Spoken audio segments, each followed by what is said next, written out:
Hello students, আমি সুজন বর্মন। সকলকে জানাই আমার এই ছোট্ট ইউটিউব চ্যানেল ক্লিয়ার কোর্সের বাই সুজন। আজকে আমি আলোচনা করতে চলেছি প্রিপোজিশন। আজকের এই ক্লাসে আমরা জানতে চলেছি প্রিপোজিশন কাকে বলে, প্রিপোজিশন কত রকমের হয় এবং প্রিপোজিশন যার পূর্বে বসে তার সাথে কেমন সম্পর্ক স্থাপন করে সেগুলো। পরবর্তীতে ক্লাসগুলোতে আমরা প্রত্যেকটি প্রিপোজিশনকে নিয়ে ডিটেলসে আলোচনা করব। সকলে একটু মনোযোগ দিয়ে দেখবে এবং সকলে একটু মনোযোগ দিয়ে শুনবে এবং সকলেই একটু খাতায় নোট ডাউন করে রাখবে যেন তোমার এই পরবর্তীতে পড়তে সুবিধা হয়। ওকে, এবং এই যে ক্লাসগুলো তোমাদের কাছে খুবই গুরুত্বপূর্ণ হতে চলেছে এবং আশা করি আমি যা তোমাদের প্রিপোজিশন করাবো এবং যা বুঝাবো এবং ডিটেলস আলোচনা করব, আর কোথাও তোমাকে প্রিপোজিশন পড়তে হবে না এবং প্রিপোজিশনের তোমার যত রকম ডাউটস রয়েছে সমস্ত কিছু ক্লিয়ার হয়ে যাবে। তো শুরু করছি আজকের ক্লাস। দেখো, প্রিপোজিশন, এই যে শব্দটি রয়েছে, দেখো প্রিপোজিশন। প্রিপোজিশন শব্দটিকে প্রথমে আমাকে একটু বুঝতে হবে যে প্রিপোজিশন কি। ওকে, এই যে দেখো প্রিপোজিশন কি। প্রিপোজিশন যদি দেখি, প্রি শব্দটির অর্থ হচ্ছে পূর্বে এবং পজিশন শব্দটির অর্থ হচ্ছে আমরা জানবো স্থান। তাহলে এর যদি আমরা আক্ষরিক অর্থ দেখি তাহলে আমরা কি দাঁড়াবে? পূর্বে স্থান যার। পূর্বে স্থান যার। প্রিপোজিশন শব্দটির অর্থ হচ্ছে পূর্বে স্থান যার। এটুকু জানলাম। এবার দেখো এটা তার আক্ষরিক অর্থ। এবং যদি আমরা প্রিপোজিশনের সংজ্ঞা দেখি তাহলে আমরা কি দেখতে পাবো? Preposition is a word or a group of words which is placed before a noun or pronoun to show its relation to any other words of the sentence।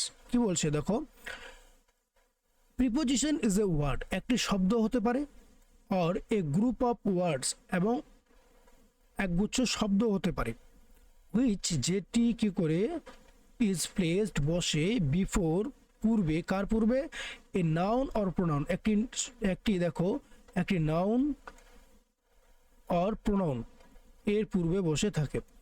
এবার দেখো নাউন আর প্রোনাউন জিনিসটা কি, নাউন আর pronoun জিনিসটা কি। Noun, দেখো noun বলতে আমরা বুঝি যে কোনো নাম। সহজ বাংলা যদি বলতে চাই তাহলে আমি বুঝবো যে কোনো নাম। যেমন ধরো রাম, যেমন ধরো কমল, ওকে, যেমন ধরো বিমল, যেমন ধরো ট্রি, ওকে, যেমন ধরো ক্যাট, এমন বিভিন্ন রকম নাম, টেবিল, ওকে, বিভিন্ন রকম নাম। তো যে সমস্ত যতগুলো নাম রয়েছে প্রত্যেকগুলোকে আমরা নাউন বলে থাকি। এবং প্রোনাউন কি? প্রোনাউন হচ্ছে নাউনের পরিবর্তে যা বসে। যেমন ধরো রাম এর পরিবর্তে বসাই আমরা হি।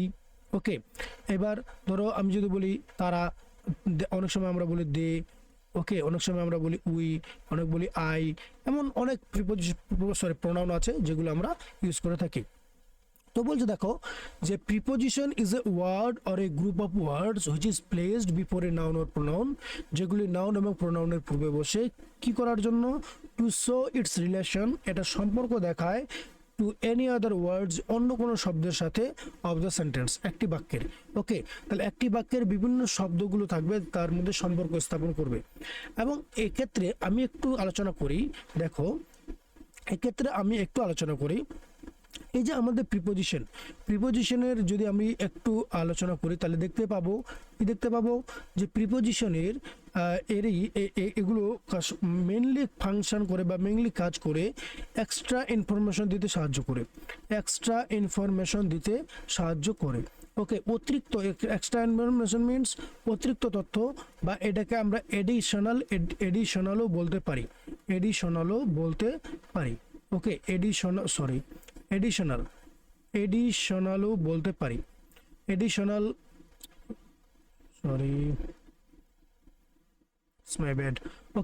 এডিশনালও বলতে পারি। এবং এটা কি অতিরিক্ত তথ্য দিতে সাহায্য করে।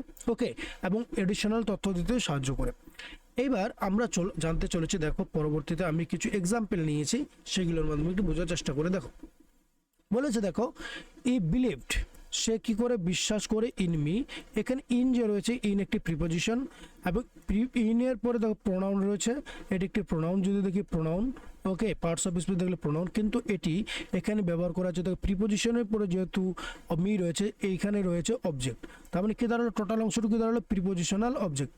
ওকে, এবার দেখো কার পূর্বে বসেছে দেখো কার পরে বসেছে সেটি হচ্ছে দেখো ভার্বের পরে বসেছে, এবং কার পূর্বে বসেছে সেটি বসেছে প্রোনাউনের পূর্বে। ওকে, এবং এর মধ্যে একটা কি করেছে, সম্পর্ক স্থাপন করেছে। এই সম্পর্ক কিভাবে কি স্থাপন করলো সেই বিষয়গুলো আমরা পরবর্তী ক্লাসগুলোতে ডিটেলস আলোচনা করতে চলেছি। ওকে, সকলে একটু মনোযোগ দিয়ে ক্লাসগুলো করবে। এবার দেখো কি বলা হয়েছে, পরের যে সেন্টেন্সটি নেওয়া হয়েছে, দেখো কি বলা হয়েছে, দেখো সি গোজ, সরি এখানে গোজ হবে, GOES গোজ। ওকে, এখানে কেউ গোজ, কারণ C goes to temple, temple দেখো টু টেম্পল, টেম্পল একটা কি নাউন, একটি নাউন, এবং অন দেখো অন একটি প্রিপোজিশন, এবং সানডেজেও একটি আমরা নাউন দেখি। ওকে, নাউন হিসেবে জানি। এবার দেখো টু একটি প্রিপোজিশন এবং তারপরে নাউন, অর্থাৎ আমরা জানবো এটিকে যদি প্রিপোজিশন দেখি তাহলে এটি হলো প্রিপোজিশনাল অবজেক্ট। ওকে, অবজেক্ট, এবং এটা দেখো এটা যদি প্রিপোজিশন দেখি তাহলে এটা হচ্ছে প্রিপোজিশনাল অবজেক্ট। ওকে, এবার দেখো আমি কি বলতে যাচ্ছি এখানে, আমি বলতে যাচ্ছি দেখো টেম্পলের পূর্বে বসেছে টু এবং সানডেজের পূর্বে বসেছে অন। তার মানে এখানে কি করেছে, এখানে একটি সম্পর্ক স্থাপন করেছে। ওকে, তো এই সম্পর্ক স্থাপনগুলোকে আমরা কিভাবে করেছে, টু এর ব্যবহার, অন এর ব্যবহার, ওকে, এগুলো আমরা পরবর্তী ক্লাসগুলোতে খুব ভালোভাবে আলোচনা করব। ওকে, সকলে একটু দেখো। আজকের ক্লাসে আমি আলোচনা করতে চলেছি দেখো টাইপস অফ প্রিপোজিশন। দেখো এখানে অনেকগুলো ধরনের আমরা টাইপস পেয়ে থাকি, বিভিন্ন তোমার গিয়ে বিভিন্ন জায়গায় বিভিন্ন রকমভাবে আমরা টাইপস অফ দেখতে পাই। তো নর্মালি যে টাইপসগুলো হয় সেগুলি আমি আলোচনা করার চেষ্টা করছি। দেখো প্রিপোজিশন কি বলেছে, প্রিপোজিশনের যে প্রথম টাইপ সেটা হচ্ছে সিম্পল প্রিপোজিশন। সিম্পল দেখো আমরা কিছু সিম্পল প্রিপোজিশন দেখতে পাই, সহজ সরল প্রিপোজিশন, যেমন ধরো ওয়ান ওয়ার্ডের, যেমন ক্ষেত্রে দেখি কি দেখতে পাই, at, in, on, by, for, over, up to, এখানে up to, under, from, out, with, through, till, off. এই সমস্ত প্রিপোজিশনগুলোকে আমরা নর্মালি বলে দিই সিম্পল প্রিপোজিশন। ওকে, এইবার দেখো আমরা পরবর্তী যে প্রিপোজিশনটি জানতে চলেছি, দেখো সেটি হচ্ছে ডাবল প্রিপোজিশন। ডাবল প্রিপোজিশন কি, যখন দুটো সিম্পল প্রিপোজিশন, কি করছে, যখন দুটো সিম্পল প্রিপোজিশন কি হচ্ছে একত্রে যোগ হচ্ছে, তখন সেই প্রিপোজিশনকে আমরা বলে থাকি নর্মালি ডাবল প্রিপোজিশন। এবং দেখো এখানে দেখো ইনটুটা কি, দেখো ইন প্লাস টু, দেখো ইন হচ্ছে একটি সিম্পল প্রিপোজিশন এবং টু একটি সিম্পল প্রিপোজিশন। দুটো প্রিপোজিশন যখন একসাথে যুক্ত হয়েছে তখন আমরা বললাম ইনটু। যেমন উইথ একটি প্রিপোজিশন, ইন একটি প্রিপোজিশন, উইথ একটি প্রিপোজিশন, ইন একটি প্রিপোজিশন, যখন দুটো যুক্ত হয়েছে তখন আমরা বললাম উইদিন। উইথ আউট, দেখো উইথ একটি প্রিপোজিশন, আউট একটি প্রিপোজিশন, যখন উইথের সঙ্গে আউট যুক্ত হলো তখন সেটি হয়ে গেল ডাবল প্রিপোজিশন। ওকে, এই জিনিসগুলো মাথায় রাখবে। যেমন ধরো অন টু একটি, দেখো অন টু যদি দেখি, অন একটা প্রিপোজিশন, টু একটি প্রিপোজিশন, এবং দুটো যখন একসাথে যুক্ত হয়েছে তখন সেটি হয়ে গেছে অন টু, অর্থাৎ এটি হয়ে গেল একটি ডাবল প্রিপোজিশন। আশা করি বুঝতে পারছো। দেখো এবার আমরা জানতে চলেছি, দেখো কি কম্পাউন্ড প্রিপোজিশন কি, দেখো যখন প্রিপোজিশনের সঙ্গে কি হবে, নাউন, অ্যাডজেক্টিভ বা অ্যাডভার্ব এগুলো যুক্ত হবে, তখন সেক্ষেত্রে আমরা বলে থাকবো সেগুলোকে কম্পাউন্ড প্রিপোজিশন। যেমন ধর অ্যাক্রস, দেখো এ ইকুয়াল টু আমরা জানবো অন, দেখো অন প্লাস অ্যাক্রস, তাহলে এই যে অ্যাক্রসটা রয়েছে, ক্রসটা একটি কি ক্রস, আমরা যদি দেখি নর্মালি ক্রসিং করা ভার্ব হিসেবে জানতে পারি। তাহলে এবার দেখো এখানে দেখো ভার্বের সঙ্গে অন প্রিপোজিশন যুক্ত হয়েছে এবং তার ফলে হচ্ছে অ্যাক্রস, তখন আমরা বললাম অ্যাক্রস, এটি একটি প্রিপোজিশন। দেখো লং, দীর্ঘ, এটিকে আমরা বলে থাকি অ্যাডজেক্টিভও বলতে পারি। ওকে, অ্যাডজেক্টিভও বলতে পারি লং ওয়ে, দীর্ঘ পথ।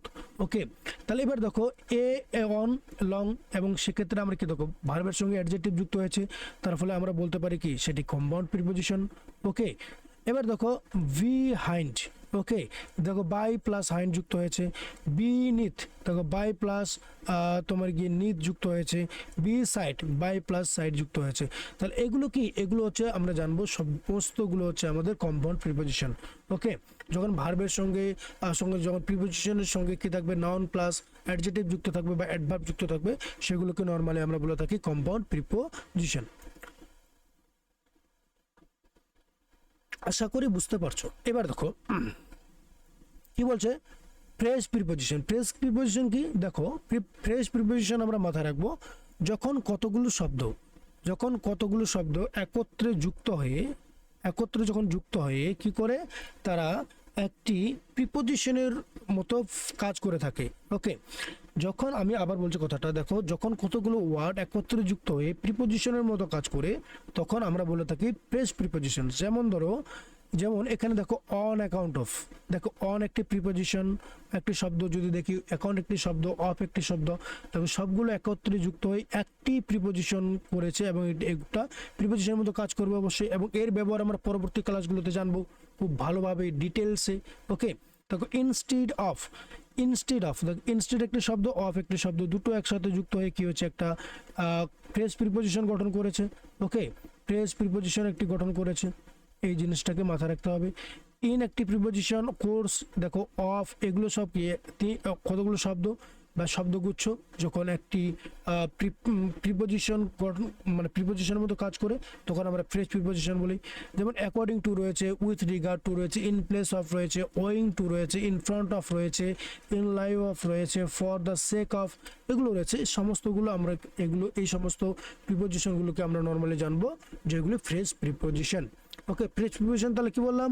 প্রেস প্রিপোজিশন আমি বললাম যখন কতগুলো শব্দ একত্রে যুক্ত হয়ে একটি প্রিপোজিশনের মতো কাজ করে বা একটি প্রিপোজিশনের মতো ফাংশন করে তখন তাকে আমি বলে থাকবো ফ্রেজ প্রিপোজিশন। এবার দেখো আমরা পরবর্তীতে জানতে চলেছি, দেখো participle preposition, sorry something is going রং। দেখো এবার দেখো কি বলছে, দেখো পার্টিসিপেল প্রিপোজিশন কি, দেখো যখন কোনো প্রিপোজিশনের সঙ্গে যখন কোনো ভার্বের সঙ্গে আমাদের আইএনজি যুক্ত হবে এবং সেটি যদি কি করে প্রিপোজিশনের মতো ফাংশন করে। ওকে, প্রিপোজিশনের মতো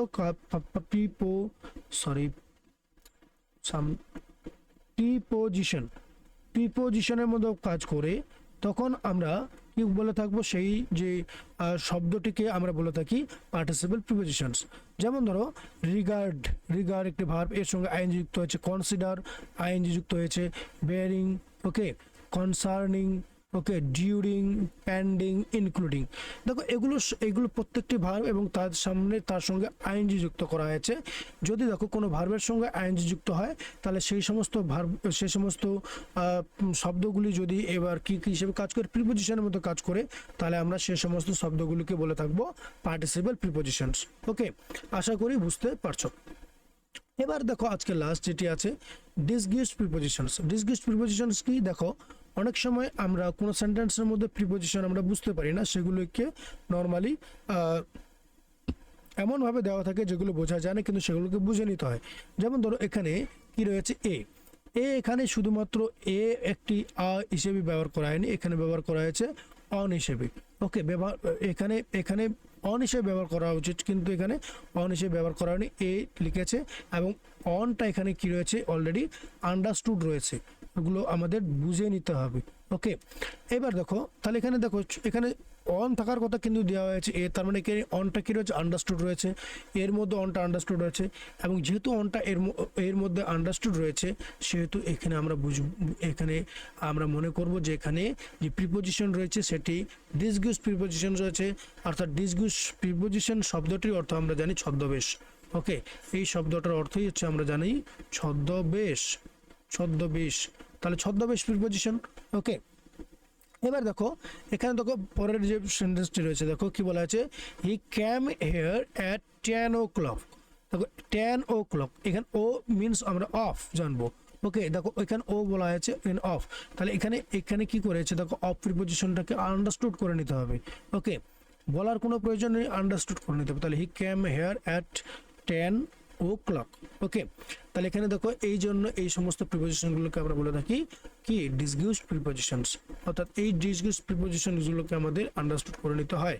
ওকে, এবার আমরা জানতে চলেছি, দেখো যে সমস্ত প্রিপোজিশনসগুলো ইউজ হয়, আমরা যে সমস্ত প্রিপোজিশনগুলো ইউজ করি এবং সেগুলো কী রকম রিলেশন এক্সপ্রেস করে, কীরকম রিলেশন সেগুলো প্রকাশ করে, এই যে প্রিপোজিশনগুলো যখন আমরা ইউজ করি সেই সমস্ত প্রিপোজিশনগুলো কীরকম রিলেশন এক্সপ্রেস করে প্রকাশ করে সেগুলোকে আমরা আজকে জানতে চলেছি। দেখো কিছু প্রিপোজিশনস রয়েছে যেগুলো প্লেস এবং পজিশনকে নিয়ে আলোচনা করে। কিছু কিছু প্রিপোজিশনস রয়েছে যেগুলো, সবগুলোই না, কিছু কিছু প্রিপোজিশন থাকবে যেগুলো প্লেস মানে সম্পর্ক, প্লেসের সাথে সম্পর্ক স্থাপন করবে বা প্লেসকে বোঝাবে। ওকে, এবং কিছু কিছু প্রিপোজিশন রয়েছে স্থান সম্পর্কে বোঝাবে, পজিশন, তোমার স্থানকে সম্পর্কে নিয়ে আলোচনা করবে। কিছু কিছু প্রিপোজিশন রয়েছে যেমন টাইম, টাইমকে নিয়ে আলোচনা করবে, টাইমকে বোঝাবে। ওকে, কিছু কিছু প্রিপোজিশন রয়েছে যেমন ডাইরেকশন, গতি অর্থে বোঝাবে, মুভমেন্ট গতি অর্থে বোঝাবে, দিক অর্থে, গতি অর্থে বোঝাবে। ওকে, কিছু কিছু প্রিপোজিশন রয়েছে যেগুলো ম্যানার সম্পর্কে বোঝাবে। ম্যানার মানে মিনস বলতে আমরা জানবো কিভাবে হয়েছে, কিরূপ হয়েছে, কেমন করে হয়েছে, কেমন, সেই জিনিসগুলোকে সেখানে বোঝাবে। যেমন ধরো ভালোভাবে, ওকে, কেমন করে, এই সমস্ত বিষয়গুলোকে বা কিভাবে, এই সমস্ত বিষয়গুলো যখন বলবে সেইটা হচ্ছে ম্যানার। তো এই ম্যানার সম্পর্ক অনেক সময় প্রকাশ করে প্রিপোজিশন। ওকে, এবার দেখো কজ, রিজন, পারপাস, উদ্দেশ্য, দেখো কজ কারণ, রিজন ফলাফল, এই সমস্ত বিষয়গুলোকে নিয়েও প্রিপোজিশন সম্পর্ক স্থাপন করে থাকে। ওকে, এবং সেটি কার পূর্বে বসে, অবশ্যই আমরা জানবো নাউন এবং প্রোনাউনের পূর্বে বসে, এবং যখনই নাউন এবং প্রোনাউনের পূর্বে বসে এবং এই সমস্ত রিলেশনগুলো সে ক্রিয়েট করে থাকে, প্রিপোজিশন ক্রিয়েট করে থাকে। এবার দেখো পজিশন, পজিশন মিনস আমরা জানবো কি অধিকার। অনেক সময় যে কিছু কিছু প্রিপোজিশন রয়েছে যেগুলো অধিকার সম্পর্কেও ব্যাখ্যা করে থাকে, অর্থাৎ অধিকার সম্পর্কেও কিছু প্রকাশ করে থাকে। এবং রিলেশনশিপ, রিলেশনশিপ মানে জানো, রিলেশনশিপ মিনস আমরা জানবো হচ্ছে সম্পর্ক, কিছু সম্পর্কের, মানুষের যেমন কিছু সম্পর্ক থাকে, এই সম্পর্কের মধ্যেও এই যে প্রিপোজিশনের একদম প্রচুর ব্যবহার রয়েছে, বহুল ব্যবহার আমরা দেখতে পাই। ওকে, এবার মেজার, দেখো মেজার মিনস হচ্ছে মান বা পরিমাপ করা অর্থে আমরা ব্যবহার করে থাকি বিভিন্ন রকম প্রিপোজিশনস। স্ট্যান্ডার্ড দেখো হার কিছু। ওকে, রেট আমরা জানবো মূল্য, ভ্যালু আমরা জানবো গতি, স্পিড, ওকে সরি ভ্যালু আমরা জানবো মূল্য, রেট ভ্যালু। ওকে, এবং যেমন ধরো যারা জানবো গতি, স্পিড দেখো গতি, এই সমস্ত বিষয়গুলোকে নিয়ে আলোচনা করবে প্রিপোজিশন। ওকে, এবার দেখো আমরা জানবো কন্ট্রাস্ট, কন্ট্রাস্ট মিনস আমরা জানবো বৈপরীত্য, অর্থাৎ কিছু কিছু প্রিপোজিশন রয়েছে যেগুলো বৈপরীত্য সম্পর্কে কিছু বোঝাবে। ওকে, এবং সেই যে কোন কোন প্রিপোজিশনগুলো এই বৈপরীত্য সম্পর্কে বোঝাবে সেগুলো আমরা পরবর্তী ক্লাসগুলোতে খুব সুন্দরভাবে ডিটেলসে আলোচনা করব। ওকে, এবার দেখো পরেরটা বলছে, দেখো সোর্স, এই যে কিছু কিছু প্রিপোজিশন রয়েছে যেগুলো সোর্সকে নিয়ে আলোচনা করবে বা সোর্সকে দেখাবে, আবার সোর্সের সাথে সম্পর্ক স্থাপন করবে। ওকে, আবার কিছু কিছু প্রিপোজিশন রয়েছে যেগুলো অরিজিন অর্থে বোঝাবে, অর্থাৎ সেগুলো নাউন এবং প্রোনাউনের পূর্বে বসবে কিন্তু অরিজিন অর্থে বোঝাবে, আবার কখনো সোর্স অর্থে বোঝাবে, আবার কখনো কন্ট্রাস্ট অর্থে বোঝাবে, আবার measure, standard, rate, value, speed সম্পর্কে বোঝাবে, রিলেশনশিপ গঠন করবে, প্রজেশন গঠন সম্পর্কে বোঝাবে, কজ, রিজন, পারপাস সম্পর্কে বোঝাবে, মেনি, ম্যানার, ডাইরেকশন, মুভমেন্ট এগুলো সম্পর্কে বোঝাবে, টাইম, প্লেস, পজিশন এগুলো সম্পর্কে বোঝাবে হচ্ছে প্রিপোজিশন। তো আমরা আজকে আলোচনা করলাম যে প্রিপোজিশন কাকে বলে, প্রিপোজিশন নরমালি কত রকমের হয়, এবং প্রিপোজিশন কি কি সম্পর্ক স্থাপন করে থাকে যখন সে নাউন এবং প্রোনাউনের পূর্বে বসে। তো আজকের ক্লাস এ পর্যন্তই। আমি পরবর্তীতে আলোচনা করব প্রত্যেকটি প্রিপোজিশনকে ইন ডিটেলস। ওকে, সকলেই পরবর্তী ক্লাসগুলো একটু ভালো করে দেখবে, এবং আমার এই যে ক্লাস যদি তোমাদের ভালো লেগে থাকে তাহলে প্লিজ সকলের উদ্দেশ্য বলছি লাইক এবং কমেন্ট অবশ্যই করবে, এবং অবশ্যই আমার এই ছোট্ট YouTube channel clear concept by Sujan, এই চ্যানেলটিকে তোমরা সকলেই সাবস্ক্রাইব করে রাখবে যাতে করে আমি যে ভিডিও আপলোড করি সাথে সাথে যেন তোমার কাছে পৌঁছে যায়। Okay, thank you so much for watching this class till the end. আজকে এই পর্যন্তই, দেখা হচ্ছে নেক্সট ক্লাসে।